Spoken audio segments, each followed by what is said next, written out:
UCardinal Brucelin oneminyaka engama-68 ubudala ubengumalusi kusifundabhishobhi esikhulu saseKapa wase ebekwa ukuba azokwalusa kusifundabhishobhi esikhulu saseGoli njengoba obekulesi sikhundla uArchbishop Buti Tlhagale esethatha umhlalaphansi.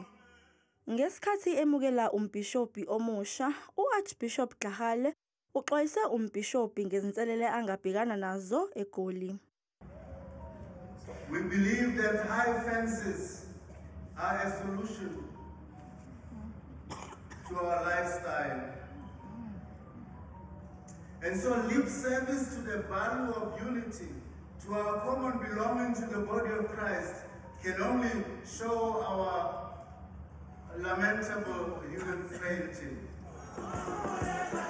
Isifundabhishobhi esikhulu saseGoli yisona esihamba phambili ngesibalo samakholwa eNingizimu Afrika njengoba engaphezu kwesigidi.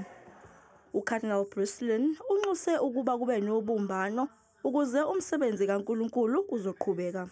We can't work in silos. We can't try to do things by ourselves these days. The problems that we are facing are simply too enormous. The only way we get resolution to these problems is if we work together.